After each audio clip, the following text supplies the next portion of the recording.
I've been with my wife for 8 years. We have 2 children, a 5-year-old daughter and a 2-year-old son. I've known since my wife got pregnant that there was a possibility our daughter wasn't my biological child. I don't care. She's my daughter and my wife has never been unfaithful.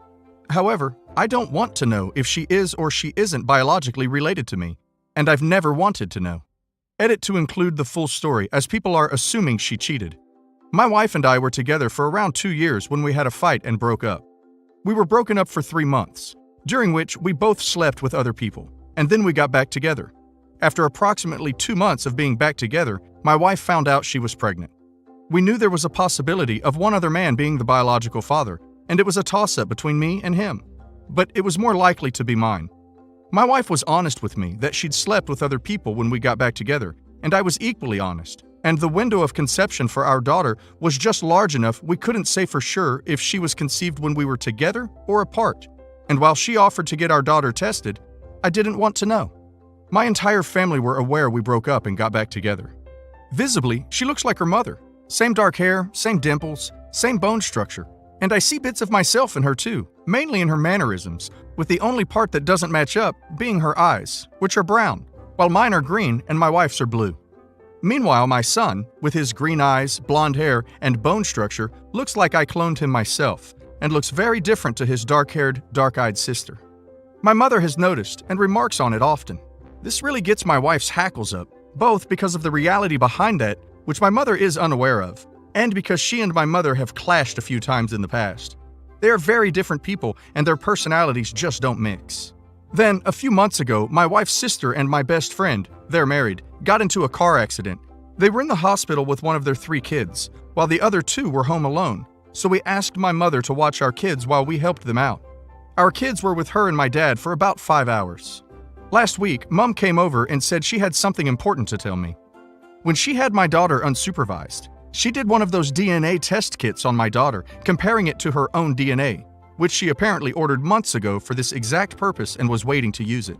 And it confirmed my daughter isn't biologically related to me. And she began to tell me about a lawyer she could get me in touch with to begin divorce proceedings. I told her this changes nothing. She's still my daughter, and that's my wife she's talking about. Mom was shocked and called my wife some names I don't care to repeat. I told her to get out of my house. It's been nearly a week. I've told my wife, blocked my mother on everything, and there's been constant calls and texts. My mother is furious I never told her that I had an inkling and has since disowned my daughter, but says my son is still her special little guy, so she wants a relationship with my son, but not with my daughter. In addition to my mother, all 5 of my siblings, 3 sisters, 2 brothers, and dad are angry with me. They want me to get back in touch, and a couple of them have even said I should thank Mom for what she did, as she was looking out for me, and now I know. However, I can't justify my mother going behind my back to get a DNA test on my daughter without consulting me. I feel I'm in the right, but I also feel I could be overreacting, and I would appreciate another perspective as I'm seriously considering cutting contact with my mother over this. Am I the a-hole? My fiancé and I have been together 3.5 years, engaged for 18 months, and getting married in May. I thought things were wonderful, but we have hit a major problem. I work in the shipping industry and was away from home for the majority of this. A little background. My sister and fiancé were best friends through our relationship. I'm very close with my sister and my parents. My fiancé is very close with her sister, and we thought of everyone as our own families. Recently, this last year, my sister left her mentally abusive husband for another guy. Her new guy has a bad past and criminal record, and rightfully so, everyone is skeptical of the guy. But my sister's relationship with her new boyfriend is a whole other thing that I'm not going to get into. Not my business as long as she is safe and happy. Since she has been with this new guy, my fiancé has been very vocal about her opinion of him, that he is a criminal. This has put a strain on their friendship, of course. A little over 3 weeks ago, while going over wedding planning, my fiancé told me she did not want my sister's boyfriend at any of our wedding festivities. She said she was going to approach my sister about it. A few days later, she was afraid to and asked me to confront her about this. I told her I would handle it. Knowing this request would hurt my sister's feelings, I asked my mom for advice on how to handle the situation and how best to approach my sister about this. My mother became upset over it and was afraid that if I asked my sister, this would hurt my relationship with my sister. I knew it would hurt feelings, but I wanted to try to find a compromise somewhere in all of this. After the conversation with my mom, I told my fiancé how it went. and that it upset my mom. I wanted to give everyone time to cool off, as we still have 3 months till wedding date. I asked my fiancé, please be patient, as this was not an easy subject to approach. My fiancé was none too happy about my mom's reaction and was upset as well. Later that night, my fiancé and her sister had a long FaceTime call and vented to her about her frustrations. This becomes a problem later. A few days passed, unbeknownst to me. My mom had a chat with my sister and agreed to not bring her boyfriend. At this point, they hadn't told either my fiancé or I about it. Then my sister's ex-husband receives an anonymous message on Facebook telling him how my sister cheated on him and left him for a criminal. It was full of half-truths and assumptions, and coincidentally, the few truths it included were things my sister had only ever told 2 people, my mom and my fiancé. Once the ex-husband told my sister about the message, stuff hit the fan. Next day, I was unaware of the anonymous message until my fiancé told me she had to tell me something. She told me that her sister sent an anonymous message to my sister's ex-husband telling him what she thought was the truth. Fiancé says she only vented to her sister and that her sister took it upon herself to tell the ex-husband. The message included things that were only told to my mom and fiancé, so of course, number one suspect was my fiancé as the culprit of the message, but no one thought she was capable of this. I told my fiancé it would be best if her sister confessed and cleared fiancé's name. She was upset over it all, but agreed and talked to her sister. The next morning, I awoke to a poop storm of a group text. Fiancé's sister confessed in a group chat including myself, fiancé, my sister, and my mother. She confessed and explained herself. And as you can expect, there were a few heated words at first, but it seemed like things were being cleared up. That was until my fiancé decided that it was a good idea to get drunk and tell everyone off. Well, then it became just my fiancé telling my mom and my sister how horrible they are in this whole ordeal and how much my fiancé hated my sister's boyfriend. It went on for a couple hours of texts. I woke up the next morning to find out about all this. At first, I was confused and upset trying to figure out what happened and trying to keep peace between my family and fiancé. She thinks I took my family's side and not her side, when I was on her side until she had the drunken outburst. My fiancé even so much as laughed about my family being upset. This was 2 weeks ago to the day. Over the next week, we didn't talk much. A few heated words, but we agreed to give it time to cool off and try to approach this level-headed. After a week, unknown to me, my mom came by to try to talk with my fiancé over things.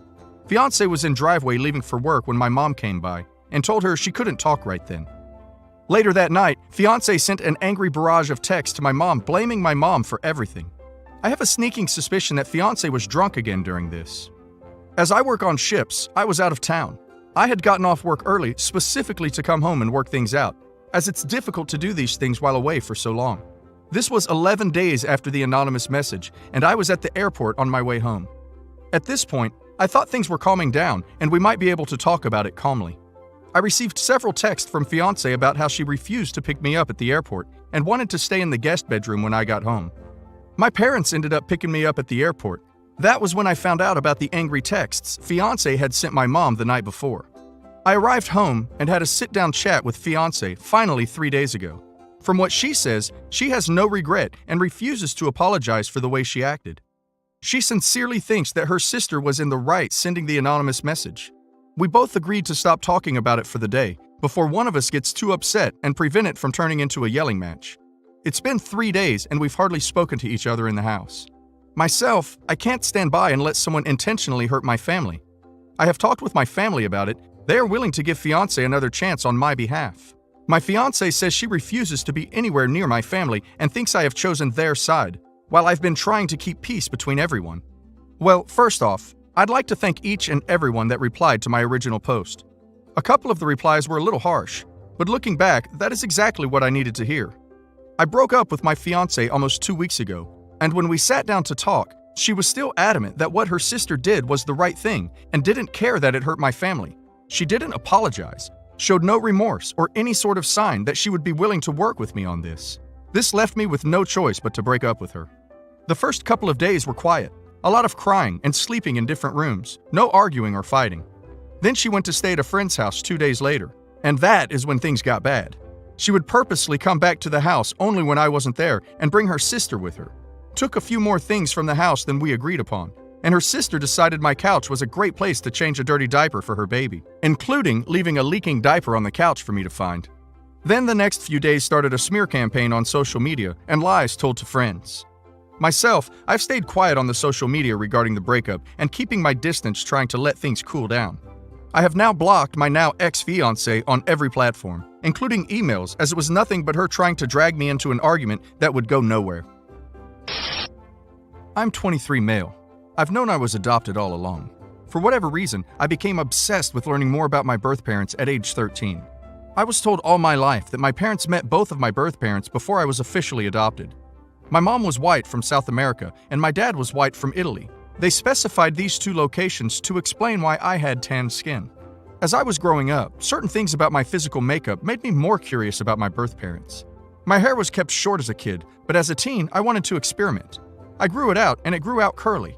Big curls, but still curly. This upset my parents, so they asked that I not grow it out.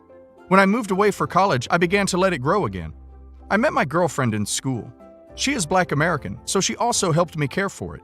She once braided my hair before I FaceTimed my parents, who lost it on me for wearing it that way. Throughout my time in school, I still searched for my birth mom, but would always come up empty. My girlfriend hinted that there must have been a mistake with the information, even down to the name my parents claimed I had before they adopted me. She gifted me a DNA kit on my birthday that I didn't get around to until the lockdown hit. I didn't think anything would come of it because my parents weren't American, so I didn't know if it would work that way. So I sent it out of boredom and got my results back weeks later, which have changed everything. I'm Black and Middle Eastern. I have light skin and my curl pattern is so loose that I hadn't considered it a sign before. I have ancestral ties to Iran, which can explain a more European facial structure. I'm sorry for my wording, I'm still learning. I sent my girlfriend a screenshot and she called me right away. We were both stunned, though she long suspected. I tried to believe that my parents were innocently misinformed, but my girlfriend kept pointing out the inconsistencies. My parents claimed to have met my birth parents, therefore they couldn't have mistaken them for white. I confronted my parents, who became enraged at me for doing a DNA kit. I was very angry, yelling, swearing. They robbed me of my identity and hindered my search with their lies. My mom told me through tears that my racial background comes with a stigma, that I passed, so she wanted me to have an easier life fitting in. My dad yelled at me that I had to abandon what I just learned. I rage broke my phone and left. My siblings have been hitting me up on social media, reprimanding me for being upset because our parents' reasoning is sound. I do pass. I did have an easy life. I'm not asking to be part of a struggle all of a sudden. I just don't think I should have been lied to, and I think their reasoning is BS and racist.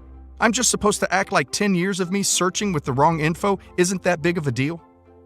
Edit. There's no way I can respond to you all. Some answers. DNA kits can be wrong. Parents can be white South Africans. My parents admit that my mom was Black. My oldest sister also recalls seeing my mom at some point. Both verify that she was Black. Yes, they could be lying again. I have plans to continue to look into my background. YTA for having a temper, breaking your phone. Okay, that's fair. Someone was shocked that I could break my phone. I threw it. I didn't break it with my bare hands. I walked out and threw it out of anger and it shattered. How do your parents treat your girlfriend? They tried to treat her poorly. They were okay at first, but eventually some comments were made that caused me to put some distance between us. My girlfriend was very hurt by their statements, so I chose to keep us both away from them. Claims that I'm race baiting. I don't understand how. I'm angry about being lied to and how that lie has made my effort into finding my birth parents completely void while also rewriting my heritage. You likely didn't pass to other people of color. That's my girlfriend's stance as well. I'm tan enough that going to an all-white school still got me called slurs. Whatever issues my parents were trying to shield me from, it didn't work. Maybe this is a lie that I bought into alone. The current state of my relationship with my family. It's chaos. 2 of my siblings are trying to be supportive. I deactivated my Facebook and unfollowed some people on Instagram. I can't entertain the argument that I should forgive my parents and move on. I'm not there yet. I get that it makes me ungrateful for feeling this way. For those who asked about my hair, they are big curls. My girlfriend says they are 2C3A. My hair texture is not unique to any race group, but drastically different from my family's. I feel like a bad partner for even doing this here. But here we go. I have been with my husband for 10 years. Got married because he was in the army and I was trying to escape my life. We both come from very different backgrounds. He is white, from a conservative family, grew up poor. I'm black, grew up rich, from a liberal, educated family. It was very much a poor little rich girl running away with the boy from the wrong side of the tracks. I'm not the easiest person to live with. I'm very career-driven. My job is my life. I love what I do and work in an industry that takes me away from home with weird hours. I'm not a super affectionate person. It's hard for me to share my feelings, cuddle, etc. I'm never going to be the woman that leaves her husband cutesy sticky notes and love letters. My husband is a good man. He's supportive of what I do, but I am starting to think we can't give each other what we need. Example: my husband is a very sensitive guy. He also struggles with depression. He loves me more than anything in the world, but expects me to take on all the burdens when he can't. He lost his job 2 months ago. At the same time, I transitioned into a director-level role with a new organization for the first time. He's never done much of the household work, but I asked him to pick up the slack since he's unemployed. He hasn't. Literally sleeps all day, applies to jobs here and there, but is mostly depressed in bed. I do all the finances, all the housework, most of the cooking. I told him last night I feel like I take care of him, but he doesn't take care of me himself. I mentioned splitting the savings to separate. We are both in therapy, separate, and he wants to commit to trying to work things out until the end of the year. I agreed. This morning, he went and bought me a coffee, which was sweet, but immediately fell asleep. Even now, he's in the bed snoring. Part of me is over this. I don't want to be with someone else. We've been together for so long. Is it wrong that I am afraid of losing this investment? I would love to have kids with my husband, but don't want to bring them into chaos. Honestly, part of me is also concerned about dating at 29. All of my friends are now married, having kids. I feel like I wasted my 20s. Is it too late to start over? I also know my husband would not take separating sitting down, and I am afraid of breaking his heart. I don't know, Reddit. Help me out. I had a lot of guilt at the time and wrote a self-deprecating post and got roasted. Looking back on the post now, I really was going out of my way to paint my ex in a good light. I was in love with him. I still have so much love for him after a decade and tried to protect him. I did take some advice that I got and did a collateral visit with my now ex's therapist that same week. And that meeting is when the crap hit the ducking fan. Through the conversation with the therapist, I found out my ex has borderline personality disorder. The therapist asked me how I was coping with that news. Apparently, my ex told his therapist that he had told me. But it makes sense. The diagnosis is terrifying. I was more pissed about the lying about it. Not telling your wife of 10 years that you have BPD was the last straw for me. We got into it after my session ended. Surprise, surprise. And everything started spilling out. Here are some things I found out during that final spat. He probably, definitely, cheated on me multiple times. He might have a 13-year-old child and never bothered to get a paternity test. He has a bunch of S-tapes of us that I did not consent to, which he threatened to leak. My entire world became undone at that moment, and I felt like I was looking at a stranger. I was honestly terrified of him after this was all disclosed. I packed up my stuff that day and left, filed for divorce in January, and I just moved into my own place.